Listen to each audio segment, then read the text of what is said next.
Hello, hello, everybody. Welcome. I'm just terrified looking at this little eye that I can see, which tells me the number of people which are joining. We're up to 172. Amazing. Just give it a few more seconds and let's crack off. Yeah, hello, everybody in the chat. Feel free to put any messages in there. I know the Natural History Consortium will be keeping an eye on it to make sure if you've got any technical difficulties. Thank you, Joe, for saying you're friendly. So I'm sitting here in Bristol at the Centre for Sustainable Energy, where I work. And welcome to this panel on intersectionality. Yeah, it's great to have you here, and thank you for inviting me to chair the panel. Welcome to our other panelists. Hopefully you can see on your screen there, I can see them. So here's how the panel's going to run. I'm just going to do a little introduction to myself and what we're here for. And then we're going to have a little provocation from Anjana Katwa about kind of her experience in a bit of context setting. And then I'm going to hand over to the team from the Biodiverse Festival, who's kind of tried to actively engage with this theme of intersectionality in a direct and creative and positive way. So first off, who am I and why am I chairing this panel? Well, I'm Roy Kareem. I'm a newly appointed Black and Green Ambassador for Bristol.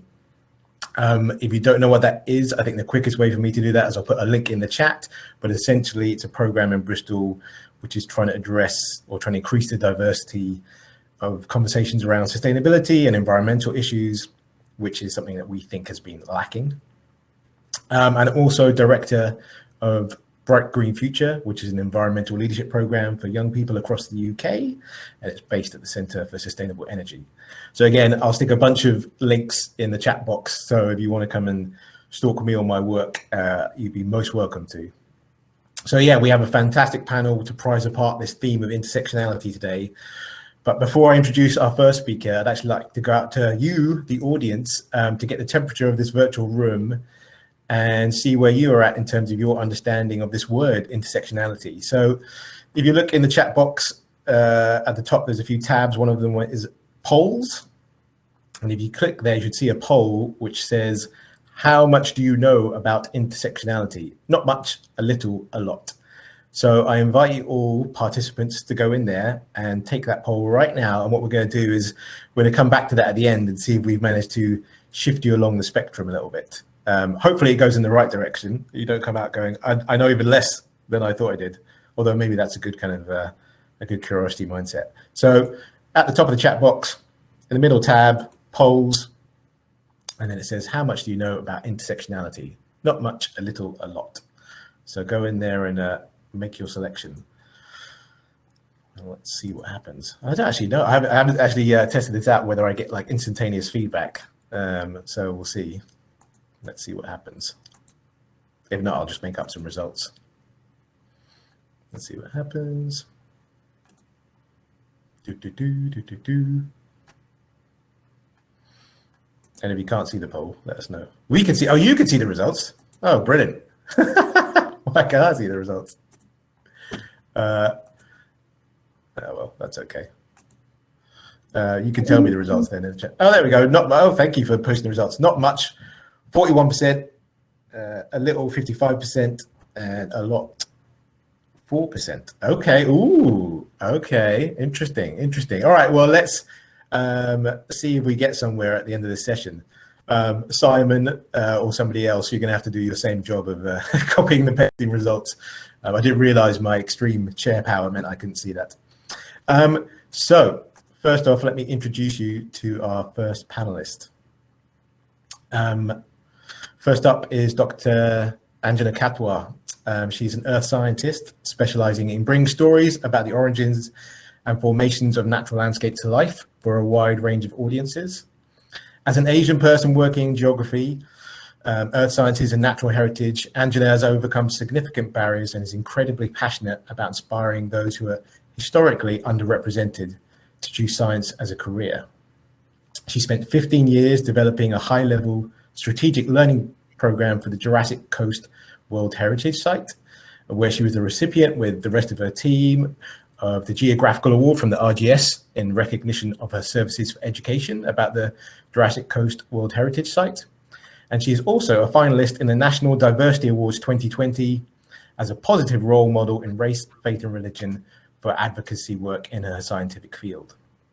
And as the new Wessex engagement lead for Wessex Museums, she's placing diversity and inclusion at the forefront of her work, ensuring heritage spaces are accessible for all, especially those who are undeserved or underserved in the sector. So I don't think we could probably have a better first panelist to do some context setting for us. So Anjana, I hand over to you. Thank you so much, Roy. What brilliant. Well, I was kind of a bit starstruck with that introduction. I can't believe you were talking about me. Thank you so much, everybody, for joining us. I think we're over, well, about 236 participants in this session. So thank you all for giving your time. Today, we are talking about intersectionality, and there are various representations of different protected characteristics on this group. I represent two of them, actually. I'm a woman, but I'm also a woman of colour. And what I really want to kind of give you a little insight into is what is it like, particularly for Black, Asian and minority ethnic people who either work in protected landscapes, so this is natural heritage sector, or who visit these places as consumers. I really detest the word BAME, and I can't believe I've used it myself. So, you know, I hold my hands up. Really what I should be using is words that are defining the different groups within that acronym. That acronym is not very popular. We should be defining who we are as individuals. And I think I think using the right terminology is a really important discussion as well. And we can come on to that later. So Black and Asian and minority experiences in protected landscapes. Now, my key experiences of going to natural landscapes probably started when I was a kid. So I grew up in Slough in a really urban environment, about 8 people in my household. We were working class. My dad was a sign writer. My mum worked in a laundry. We shared the house with my grandparents, my aunt, my 2 aunts, an uncle. Then it was me, my brother and my sister. So it was pretty rammed. When we went out to natural spaces, it was a really special treat. Here's a picture of me. It's really interesting to see myself as a kid. I'm that kid in the Mickey Mouse t-shirt with the white t-shirt and black trousers. I mean, we look like we're going to a shopping mall, don't we? But in fact, we're at Allen Bay on the Isle of Wight. It's about 1984, which probably gives away my age to 236 people. But essentially, our experience was interesting. We were so happy to be out of Slough on a beach on the coast in this amazing natural place. But at the same time, we were subject to all sorts of racism, discrimination, made to feel like we didn't belong. There are experiences I had of playing in a paddling pool with my brother and sister and white families pulling their children out. You know, these are my lasting memories. We were made to feel like we didn't belong. But this was in 1984. So what is it like today?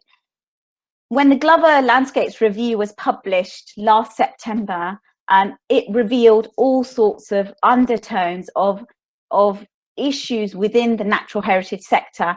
And when it was published, the Lake District National Park went ahead and said, you know, we're going to do more to encourage diverse audiences into our spaces.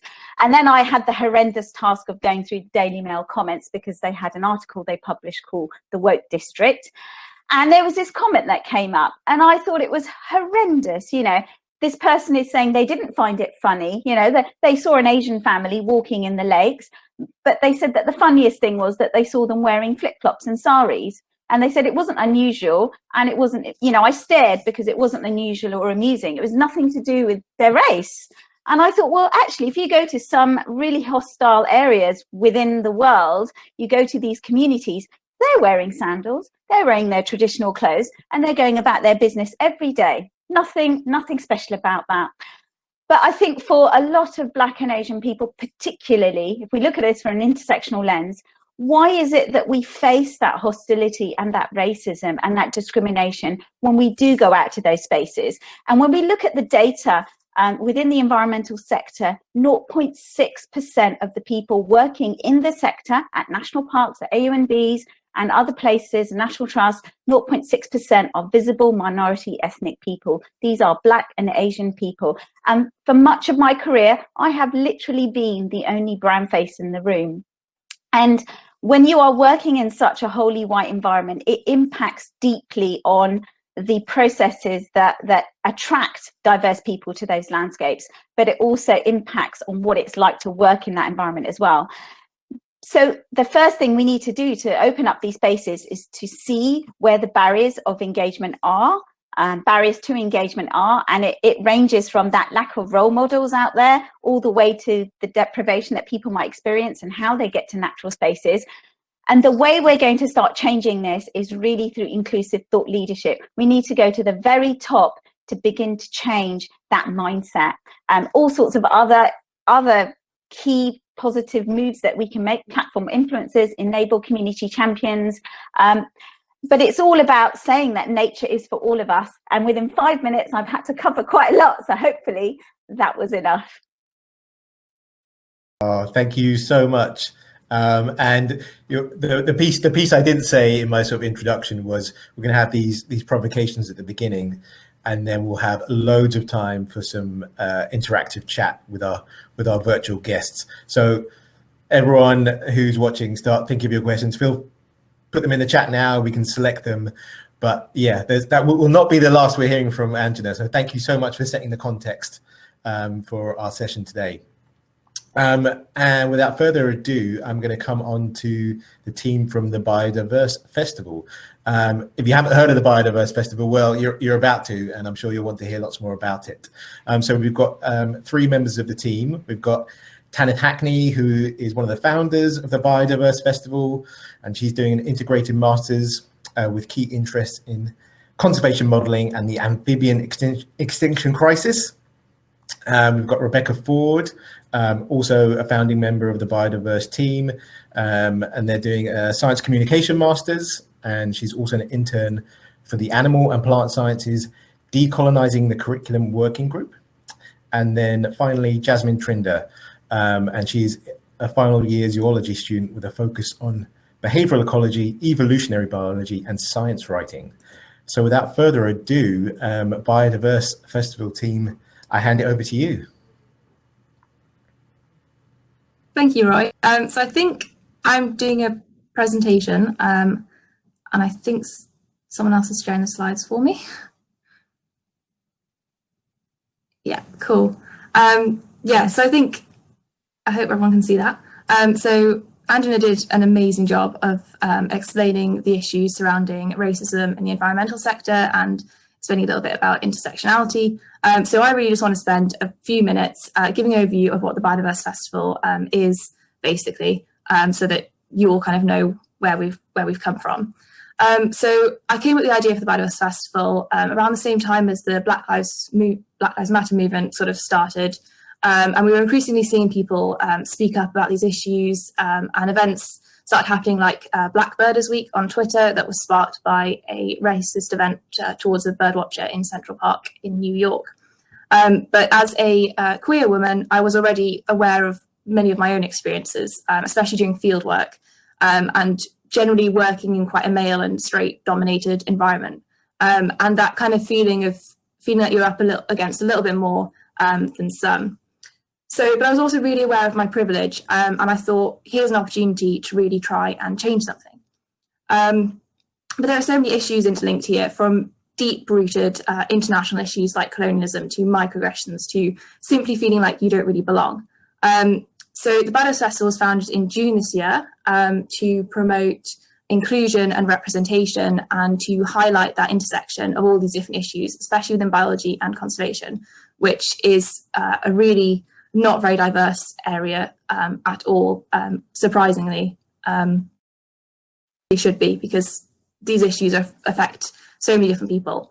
So I think, yeah, so it was held over 7 days from the 12th to the 18th of October this year. And I think the next slide will show you. Yeah, so we use a variety of different media platforms. So we have a website, and we've actually still got the programme from the 2020 conference there. So if you do want to have a look and see kind of what we were doing during the week, that's available. We also used Facebook, and Twitter is a major place that we use. and also YouTube, which I think is on the next slide. So really starting from nothing, basically, we ended up creating an event in 3 months with over 1,000 attendees. We had almost 50 speakers from, I think it was 15 countries. So it really became quite international. And one of the amazing things about using YouTube this year was just how accessible it put captions on things. We wrote transcripts for stuff. We were able to do live events and schedule events, and it was completely free. So there was no registration. There was no financial barriers at all to accessing our event. We had keynote talks every day that were live from some incredible speakers.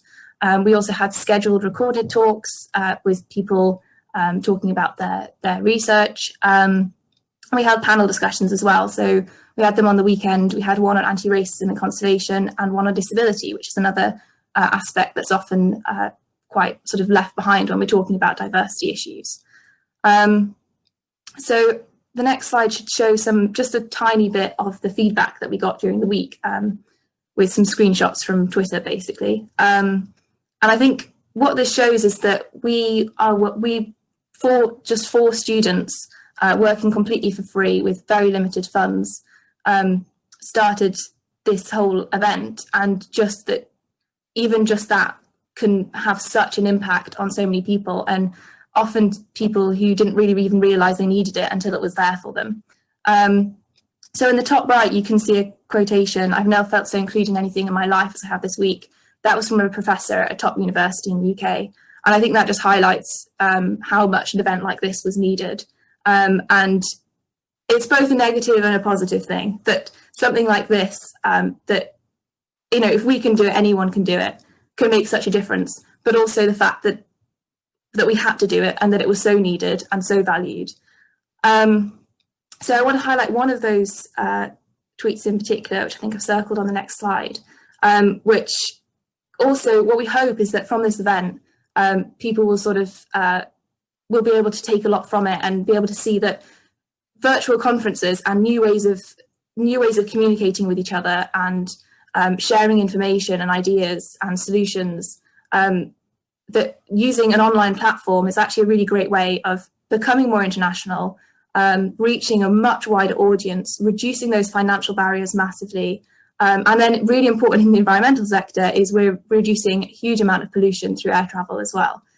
So there's a lot of new ways of thinking, and I really hope that, I think especially this year with COVID, people have had to adapt a lot, and in a way this has given that opportunity to really reach more people and be more inclusive.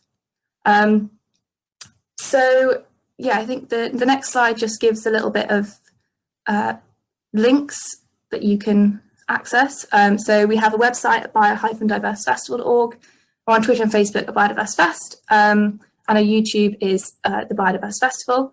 So all of that, a lot of that stuff is still up there. On our YouTube, we still have all of the talks available, so you can go and watch them still now, which is one of the great ways of doing this. We are currently expanding our team, so we'll be coming back. We'll be sort of relaunching, I guess, in the new year.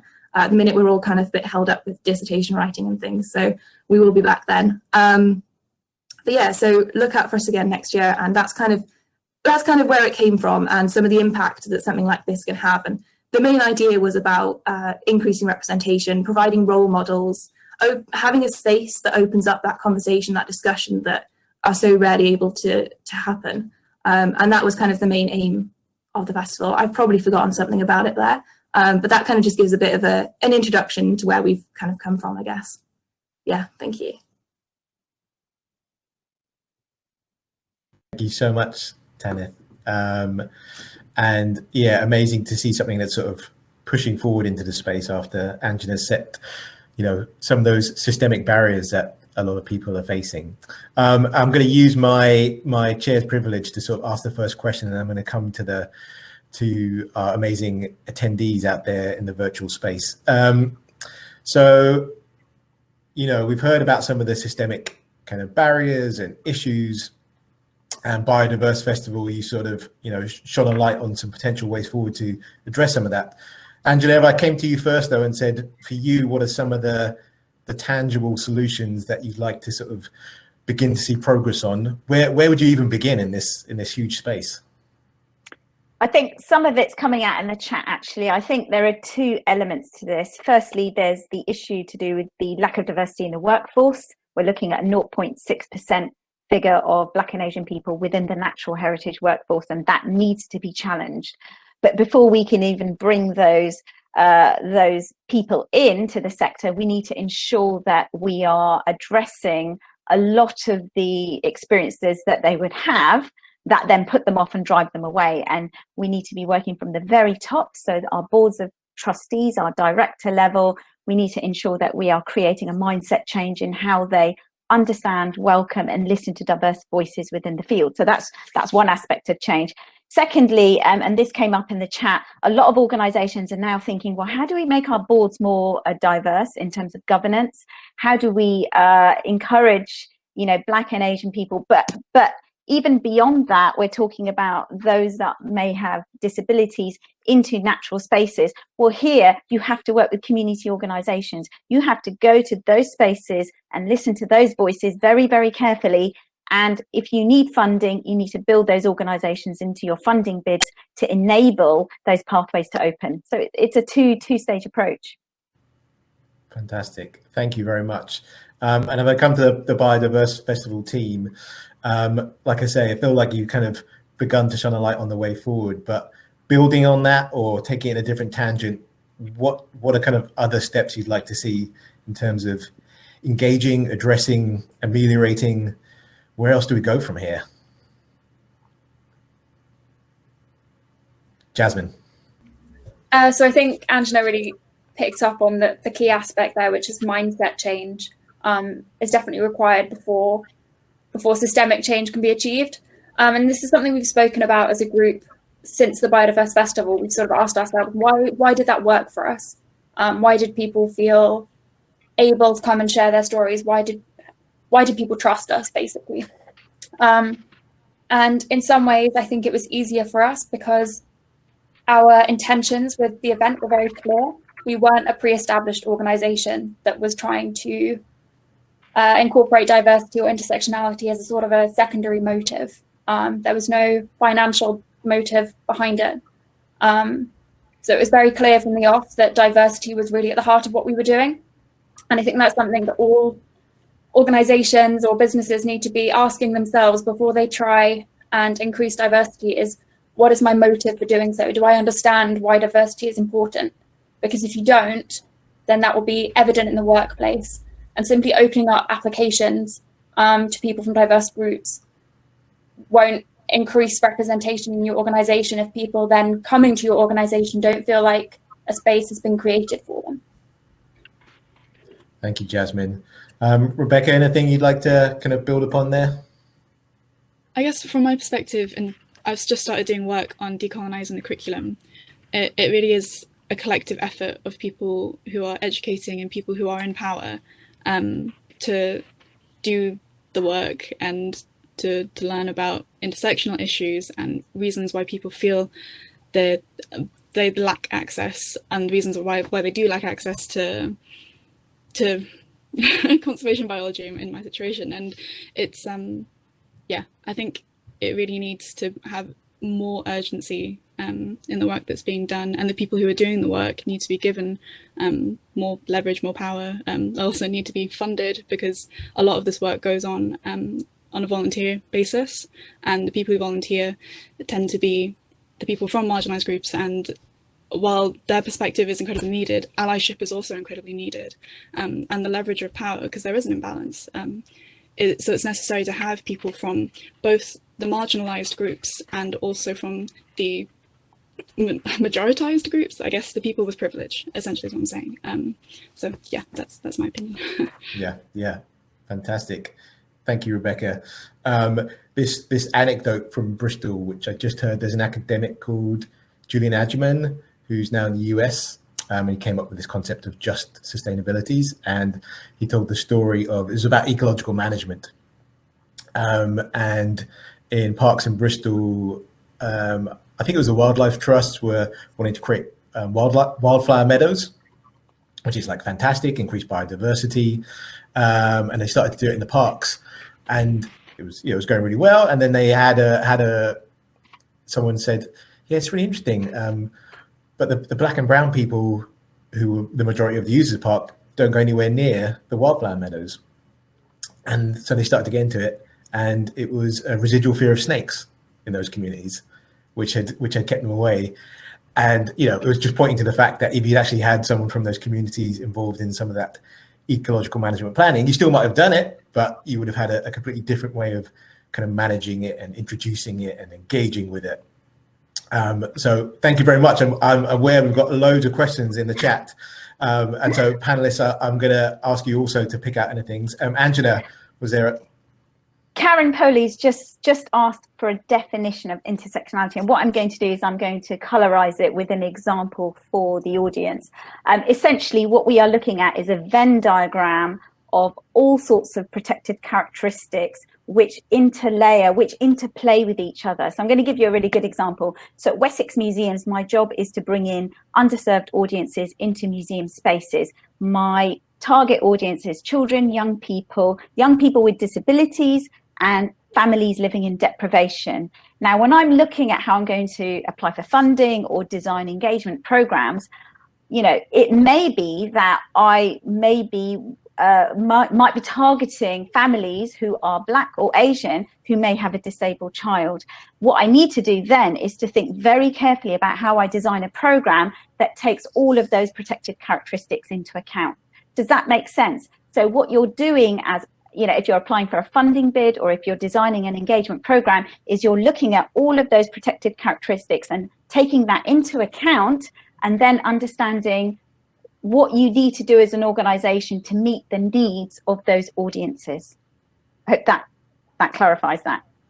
Yeah, no, that's fantastic. Biodiverse Festival, on that specific point, is there anything you'd sort of, in terms of your engagement with the actual word and how people use it, how it's defined, anything else to add to that? Because when I first had to chair a panel on it, I was like, oh boy, I'm gonna have to do a little bit of kind of self-reflection and research myself just to make sure I sort of got a grasp on it. But it's just it can be slippery. It can be slippery in terms of how people use it. Okay, let's go to the floor, the virtual floor. And panelists, if you see something and you'd like to answer it, just wave and I'll hand over to you. Issues about funding. So, I mean, Rowena asks something I think which is a lot of people get to, which is, I know of an organization who they want to increase diversity, and I think that's a big sort of call to action that many organizations are facing right now. But what should their next steps be? Where do they even begin when suddenly, maybe the CEO or the trustees are going like, we need to increase diversity. Where do they even begin? And I open this is to all the panelists. Where do you even begin when you're sort of suddenly tasked with this increasing diversity? I can kick off because I am asked to join so many different boards, and I think that is a result of I'm sure the others feel this way, but you are such a rarity in such a wholly white sector that you are then pounced upon to then become the representative voice or face on so many different organizations. I think organizations that are looking for diverse governance need to ensure they've got certain systems in place. So your board of trustees, that your staff are well trained in EDI practice. And this isn't performative action we're looking for. We are actually looking for key measures that have been put in place that bring diversity and inclusion into practice throughout the organization. So if you're looking to attract diverse candidates to your board, your candidates will be looking for that. We're not looking for performative action. I think also you need to kind of work alongside and with community organizations who are representative of the audiences that you want to engage. So if it's a race equality council, if it's an organization that is helping neurodiverse people into nature, whatever it might be, you need to start building those bridges with those organizations representing those voices, because in terms of diverse governance, that is where you will find your candidates who have that strategic element to their work, who can then help to advise on what you're doing. Tanith. Yeah, I totally agree with what Angela's saying. But also there's I think there's something that, like, really simple things you can do as well about just showing that those spaces that are actually going to be safe and welcoming and going to be good places to be and places that people can thrive.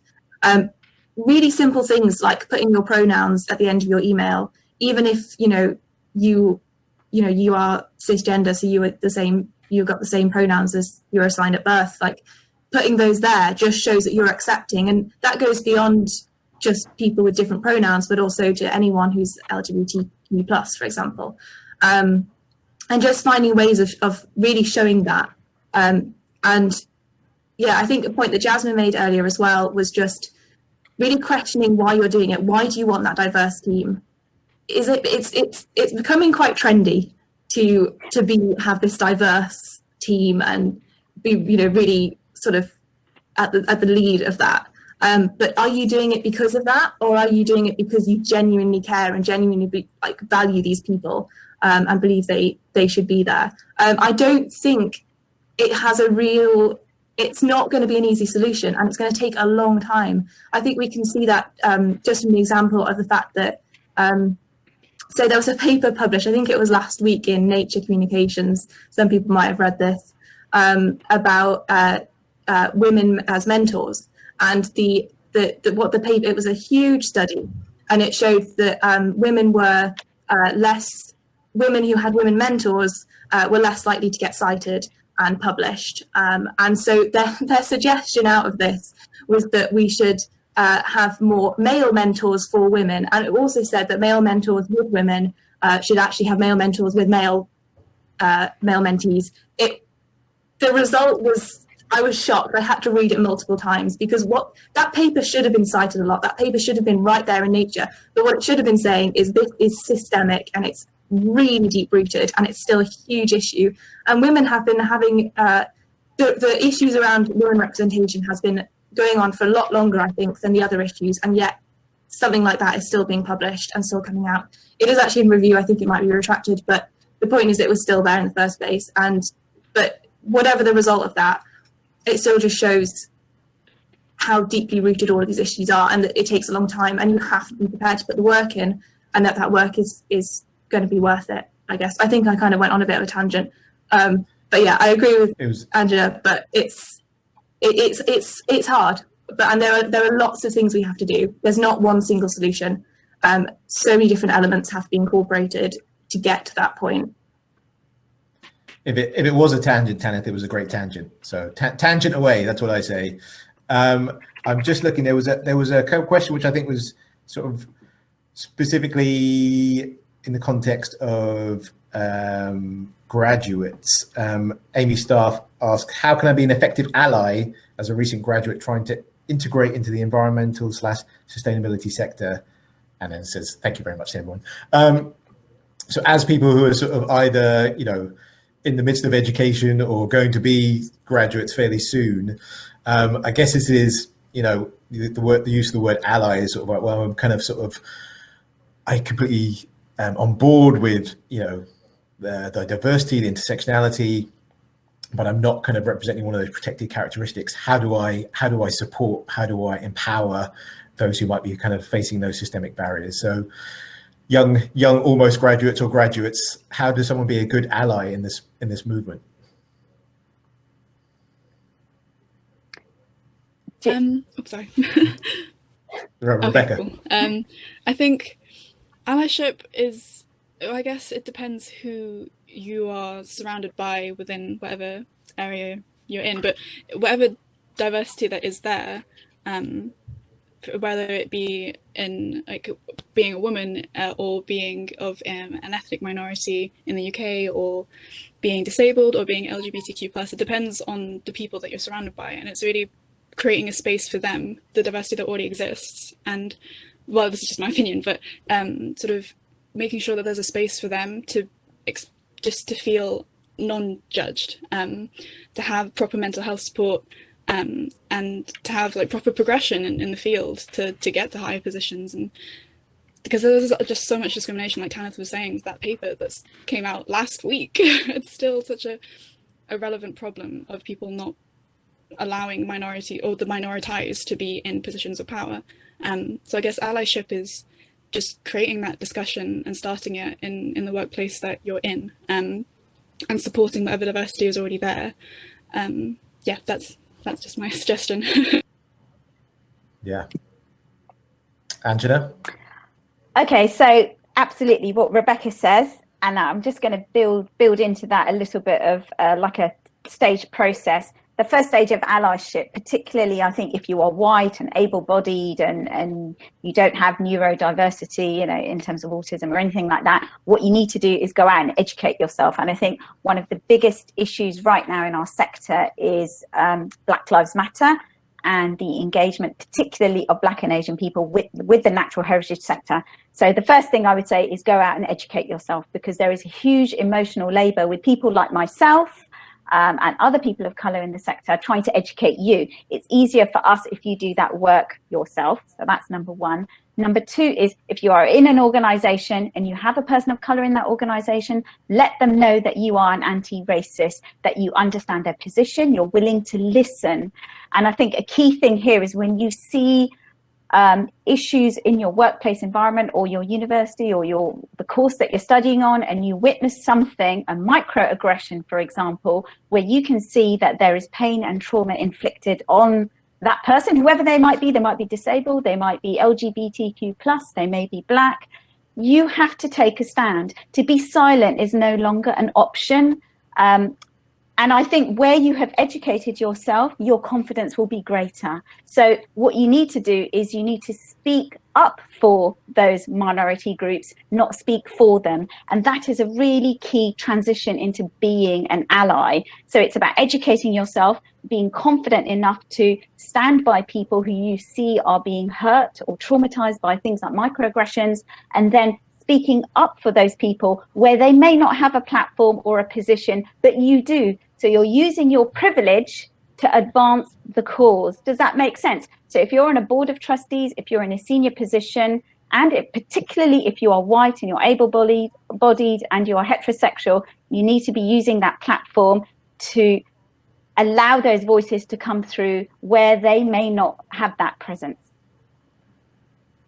Yeah, no, absolutely. That definitely resonates with just a quick experience, which was during the Black Lives Matter movement.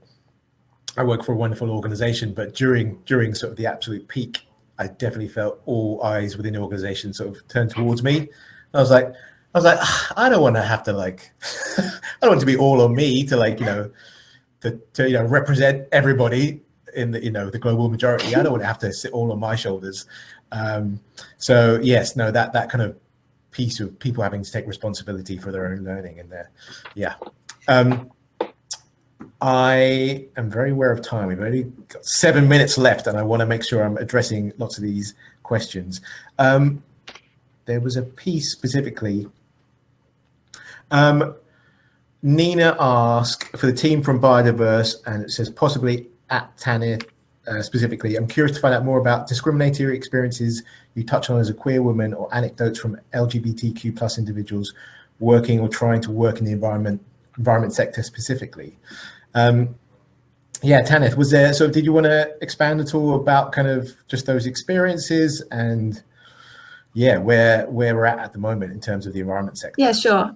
So I think I don't want to go into much detail about my own like personal experiences, but I worked for 2 years in Borneo at a field centre, and what I guess here's quite a good sort of example of this is that on the risk assessment I was given before I went, there was no mention of the fact that it's illegal to be gay, for example, in Malaysia. And I think, so for me, that particularly resonates with field work. That feeling that you're in remote places, you're going to countries that potentially are less accepting of who you are, or potentially where that's incredibly dangerous. There might even be the death sentence.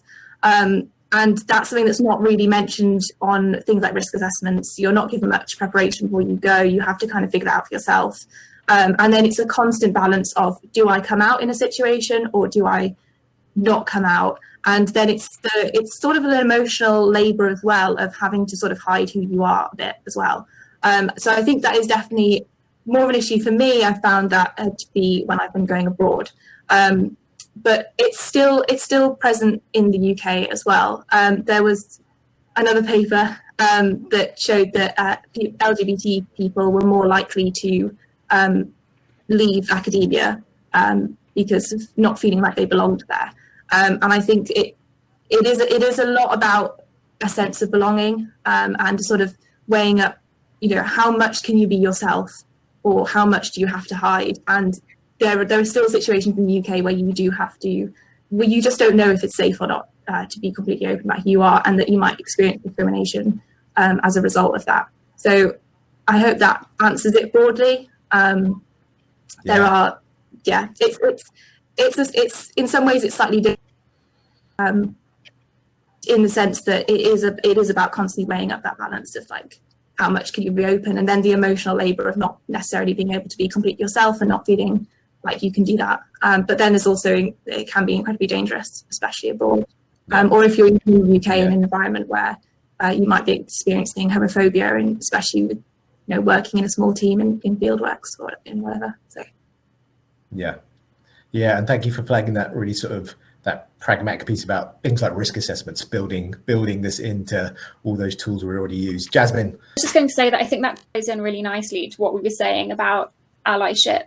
And on the point of risk assessments and sort of processes that you can put in place when you know that you have someone in your organization that would benefit from it. It's important also to recognize that there might be people who are LGBTQIA+ within your organization that haven't come out to you. There might be people that are disabled within your organization that haven't felt the need to disclose to you. So one way that you can go about being an ally is saying, rather than wait until somebody comes to us and says, this is an issue, let's fix it in the first place. Remove those barriers early on to make your organization somewhere that feels safe and accessible for people from diverse groups. And it's not always easy. Part of that is about sometimes having to put your leg out and sort of be a bit confrontational. So if you are in a position of power, if you do have privilege, you need to use that. And it won't always be easy. Yeah. Thank you, Jasmine.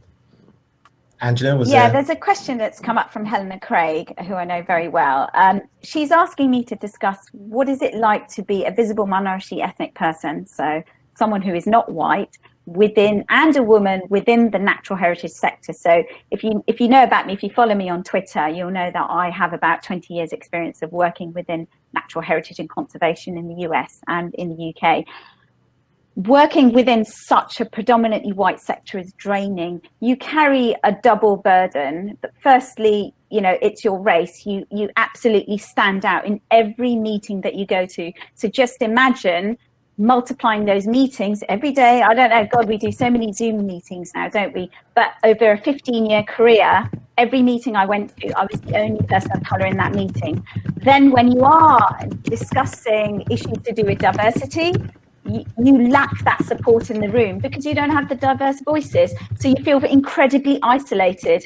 And then when you're talking to people who don't necessarily understand your language or don't understand your words, then you can receive kind of hostility, if you like. So it is a very, very difficult environment to exist in. And what we need to change desperately, especially for these panelists who have joined us from Biodiverse Festival, these young people who have a desperate passion to work in the sector, is we need to change the way we welcome visible minority ethnic people in. We need to listen to them and we need to make them feel welcome, because we are on a huge time lag at the moment. We're not going to see the sector, literally the face of the sector change colour for at least 5 years, for at least 10 years, until we start seeing this brilliant talent we have on the panel come through and start to take positions and start to make influence. So we have a lot of work to do in the sector to address the unconscious bias, the microaggressions, things I have experienced throughout my entire career. Okay, I'm resilient. I haven't coped with it sometimes very well. My mental health took a hit, but we have to really address those. So Tanith, Rebecca and Jasmine are able to come in when they finished all of their education, they can come and get a job and they feel like it's a sector they belong in and they can stay and do amazing things. Amazing. That is a fantastic place to finish, I believe. If everyone wouldn't mind going back to the poll, I just want to see if we've shifted the spectrum at all. Let's just see. Go back to that poll, and then someone take pity on the chair and tell me what the results are. You can see the result if you also vote, I think. Oh, is that You're it? going to skew Right, the result. I'm going to skew it. I'm going to put my own thing. Okay, so we are not much, 35%, a little, 57%, and a lot, 8%. I think we shifted them. I think we shifted a little bit. We are at 11:16, so I know we're over by a minute. So I'd just like to say thank you so much to all of our panelists today. Angela, Tanith, Rebecca, Jasmine, all of their details either in the chat or will be shared as part of your delegate pack. So please do get in touch, keep an eye on these people, and thank you everyone. And I'll hand back to the Natural History Consortium or let them kick everyone out of the session. So thank you everybody. Thank you, everyone. Thank you. Bye-bye.